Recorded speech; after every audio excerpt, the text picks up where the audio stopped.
Bismillah, alhamdulillah,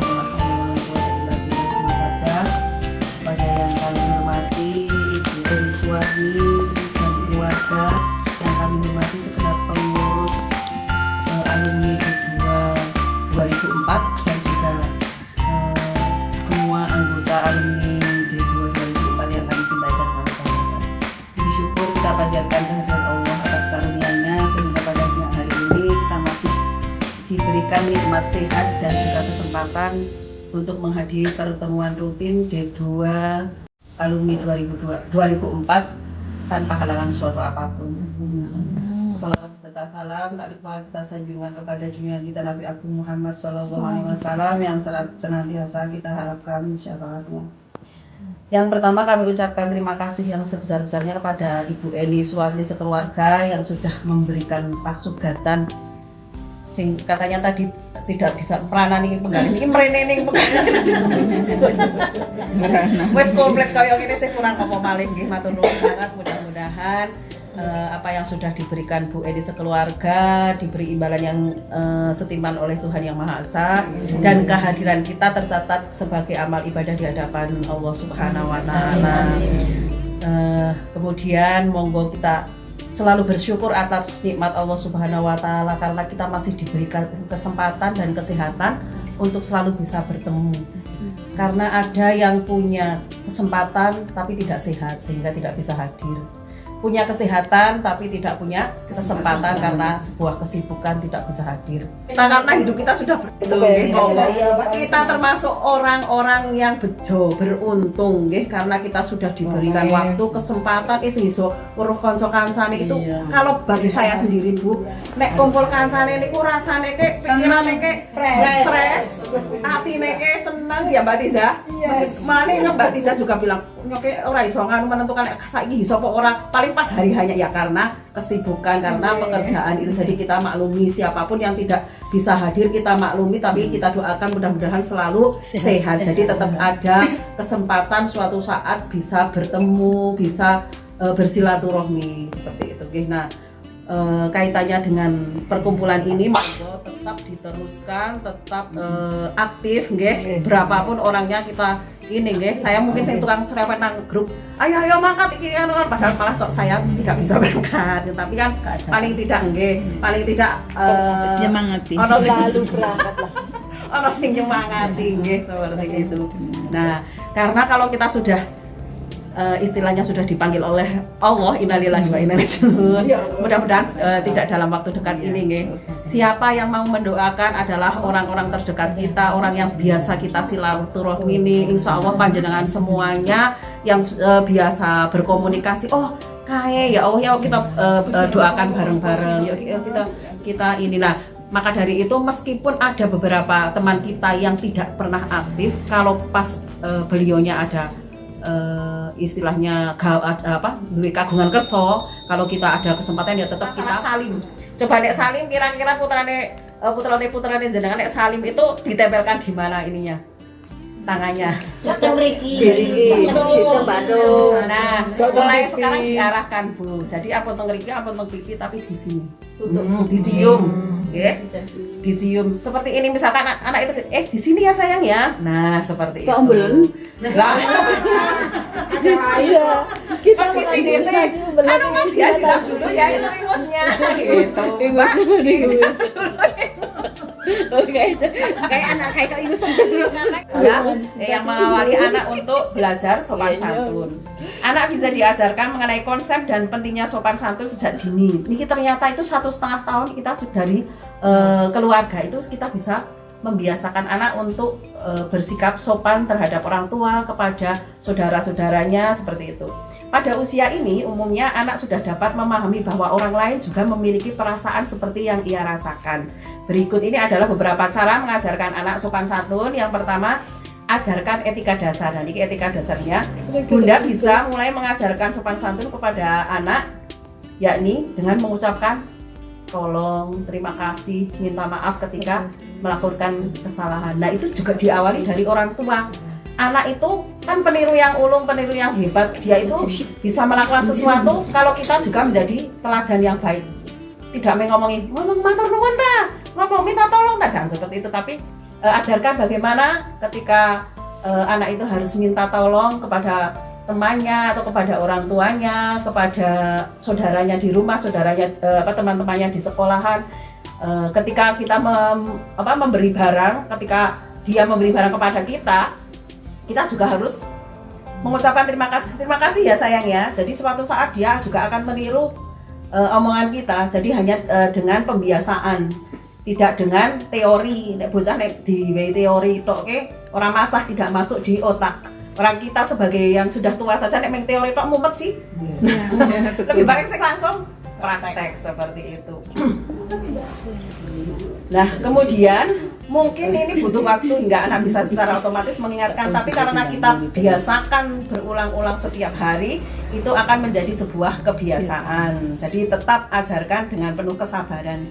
Masalah wis sayah lah kaya bocah ora mlebu-mlebu nang pikiran. Jadi seperti itu. Kita harus selalu sabar dan telaten. Yang kedua, ajarkan konsep berbagi pada usia 2 tahun. Untuk anak biasanya sudah mulai memahami konsep berbagi, meski belum tentu melakukannya dengan senang hati. Kadang-kadang bocah kan egonya itu masih ini gitu. Nah, ajarkan dia misalkan contohnya dikasih 2 barang yang sama atau jajan lah ya. Jajan ini donat 2. Tolong yang satu dikasihkan Mbak ini ya, kasih Mas itu ya, gitu gitu. Aku mau 2 bun, kamu kan sudah punya 1, nanti bunda beliin lagi yang itu buat temannya ya, gitu. Seperti itu contohnya, gitu. Jadi diajarkan meskipun dia itu yang pertama orang ikhlas, gitu. Misalkan karo nesu, tapi nggak apa-apa lama-lama dia akan belajar wong sing tuwa wae nek jenenge karo ibadah kudu dipeksa dingin nggih mboten. Nah, nanti kalau sudah menjadi kebiasaan terbiasa itu sudah masuk ke hati, akhirnya itu sudah merupakan kewajiban juk. Dewek merasa nek urung koyo ngene iki rasane isih utange urung sah. Kayaknya nek saya belum sholat tahajud, kayak saya itu masih punya beban seperti itu. Nah, itu melalui pemaksaan dulu memang harusnya, ya. Jadi tapi pemaksaan dengan dari hal yang positif, yang baik seperti itu. Yang selanjutnya, ajarkan etika di meja makan. Biasanya nek bocah umur semono senengnya sing karo mlayu-mlayu, ibune ndulang karo melu mlayu. Nah, itu ternyata kebiasaan yang kurang baik ibu-ibu. Pada usia 3-4 tahun, anak sudah bisa makan di meja dengan sendok dan garpu, serta sudah bisa menyeka mulutnya dengan tisu. Pada usia ini, orang tua sudah bisa mulai mengajarkan etika di meja makan. Dimulai dengan cara paling sederhana, seperti tidak melempar atau membuang makanan, atau duduk dengan tenang saat makan dan minum. Ini juga membutuhkan waktu yang tidak singkat. Jadi panjenengan setiap anak lari ya diingatkan, sini nak duduk sini ya sama ibu ya, ibu juga mau makan, yuk kita makan bareng-bareng. Caranya makan seperti ini, kita berdoa dulu, terus jangan lupa cuci tangan. Nah, kalau sudah berdoa kita makannya seperti ini, jangan lari-lari ya. Kata boleh apa? Kata jangan, kata tidak, katanya tidak boleh nggih. Nah, yang penting kita maksudnya adalah mengajarkan yang baik. Jadi pokean mangan jangan, pokean mangan tidak, itu kan ini nggih. Jadi Menangi bocah sing usile masyaallah nek nang omah ki senenge manjat sana, manjat sini, lari sana, wong tuane meneng wae. Dhewe arek ngelekno ibu anake dhewe, tapi ora didelekno bocah kok tansaya brutal seperti itu. Ini kita mulai dari diri kita sendiri. Bertamu ke rumah orang lain adalah kesempatan yang baik untuk mengajarkan anak sopan santun. Ingatkan si kecil untuk selalu mengetuk pintu dan mengucap salam ketika masuk atau sepada begitu kan. Kula nuwun nggih. Sampurasun seperti itu. Ajarkan juga anak untuk menjawab pertanyaan dengan sopan saat ditanya berbagai hal. Nah, ketika kita mengajak anak mau ke misalkan namu ngoten nggih, di rumah di ini dulu. Nanti kita mau ke Tante Tijah ya. Nah, di sana tidak boleh melakukan ini. Kamu harus seperti ini. Nanti di sana yang sopan. Terus tidak boleh lari-lari seperti waktu di rumah, karena itu bukan rumah kita. Nanti kalau jadi kotor, jadi berantakan, ada barang pecah, kita nanti harus ganti. Dan itu anak-anak juga diajarkan dengan waktu tertentu, okay? Jadi kalau ada anak terus di rumah tetangga kemudian memberantakan barang-barang tapi dibiarkan sama orang tuanya itu juga nanti kedepannya jadi kurang bagus perkembangannya. Jadi anak itu merasa semaunya sendiri, dia merasa bahwa apa yang dilakukan adalah benar, itu yang tidak baik karena itu hal negatif yang perlu kita kontrol sejak dini. Yang kelima, ajarkan untuk tidak mengomentari fisik orang lain. Ini termasuk dalam kategori pembulian, ya, karena nah ajarkan kan kadang-kadang dhewek pocok ngaruh secara tidak langsung manggil namanya Nama bapaknya. nama bapaknya. Putrane nek kaya ngono sih apik ya. Misalkan suami Kok saya anak kok umbelan tenan sih ngono. Anak kok umbelan wae sih kayak kuwi ngono. Anaknya cilik kreng congkreng ngono. Nah, biasa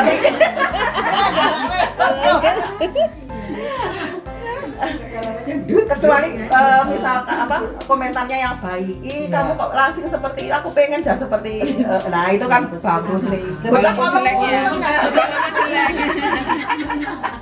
Jelek. body shaming ya. Nah sebenarnya itu hanya apa bercanda, tapi kadang-kadang ada yang menerimanya jadi nyong berarti lemu banget ya, nyong berarti elek banget. Jadi dianya nanti minder padahal kita cuma bercanda saja. Nah itu namanya juga termasuk kekerasan verbal ya, tidak boleh ya.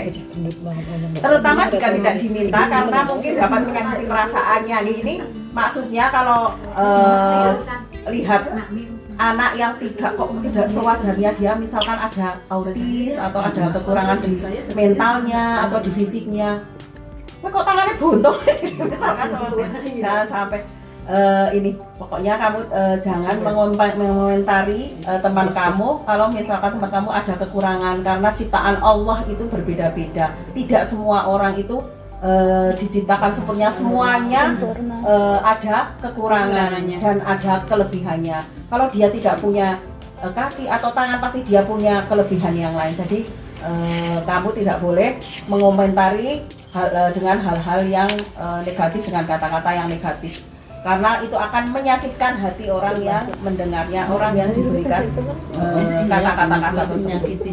Selain itu, ajarkan juga anak untuk tidak menunjuk dan menatap orang lain. Biasanya bocah cilik niku ada yang apa ya mengherankan sih.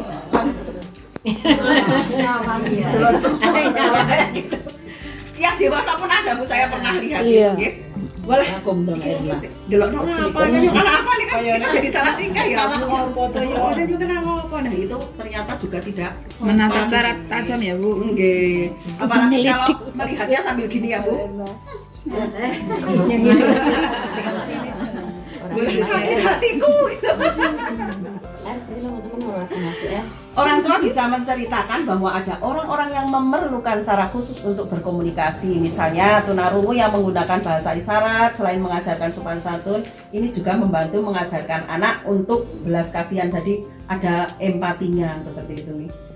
Setelah kita mengetahui cara-cara mengajar sopan santun pada anak seperti di atas, yang tidak kalah penting adalah menjadi teladan atau contoh. Nah itu ibu-ibu sedikit apa namanya nggih, refresh buat ibu semuanya. Saya yakin panjenengan lebih tahu dari apa yang tadi saya sampaikan, tapi supaya kita bisa mengingat okay, apa yang perlu kita lakukan untuk anak-anak kita, karena yang namanya anak adalah buah hati. Pasti kita kepinginnya anak itu suatu saat jadi anak yang dibanggakan orang tuanya.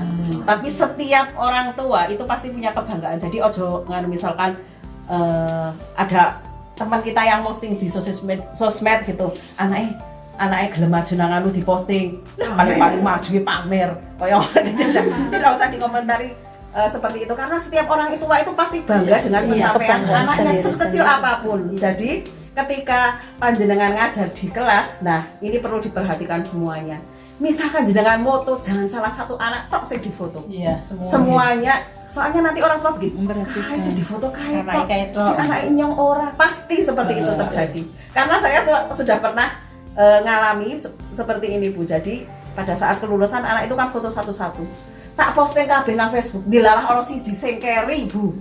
Saya tidak ngecek lagi, orang siji sing keri. Lah orang tua itu yang melihat kok enggak ada anak saya. Astagfirullahaladzim, maaf Bun, lupa ini langsung tak, tapi saya tetap dia kayaknya tidak memaafkan saya, kayak itu sebuah kesalahan yang besar sekali dan itu memang kecerobohan saya, jadi memang salah. Mohon maaf ini saya tidak teliti, memang kurang satu terus saya upload Bu, tapi beliaunya wis marah besar. Akhirnya ya itu yang harus hati-hati guys panjenengan ini. Jangan sampai kemudian kalau ada murid yang memberikan hadiah sama panjenengan. Nah, ampun diposting nggih. Hanya salah satu sing nganu, wah nyong ora ngenehi, kan Bu gurune nganu nanti jadi apa ya istilahnya ada kecemburuan dari kecuali kalau memang satu kelas memberikan itu semua, nah monggo Urunan kita ya, menjaga perasaan wali murid, menjaga perasaan wali murid di TK panjenengan semuanya, okay? Karena ngomong wali murid jauh lebih susah daripada ngomong murid. Nah monggo ini juga sebagai pembelajaran semuanya bisa diambil dan pengalaman ini nanti bisa ditularkan ke teman-temannya yang tidak tahu, yang kadang-kadang memang makasih. Makasih. Iya. Akhirnya Saya dapat tapi tidak saya posting. Nah, saya dapat. kalau yang salah satu, berarti Bu Guru kepengen diwehi, ngisoknya tangan Nah, seperti itu kan, yuk akhirnya malah yuk berlomba-lomba, yuk jadi dampaknya bukan positif tapi yuk negatif, kurang bagus. Pokoknya saya sih tidak melarang kalau misalkan panjenengan wali murid setiap tahun ada yang memberi apa, tapi kalau yang memberi tidak semuanya jangan diposting, saya Bu itu untuk menjaga spray ngene klambi wae. Itu saja Ibu, mohon maaf panjang lebar saya mengatakan ini, kurang lebihnya mohon maaf yang sebesar-besarnya. Billahi taufiq wal hidayah. Wassalamualaikum warahmatullahi wabarakatuh. Kesehatan dan kebersihan bisa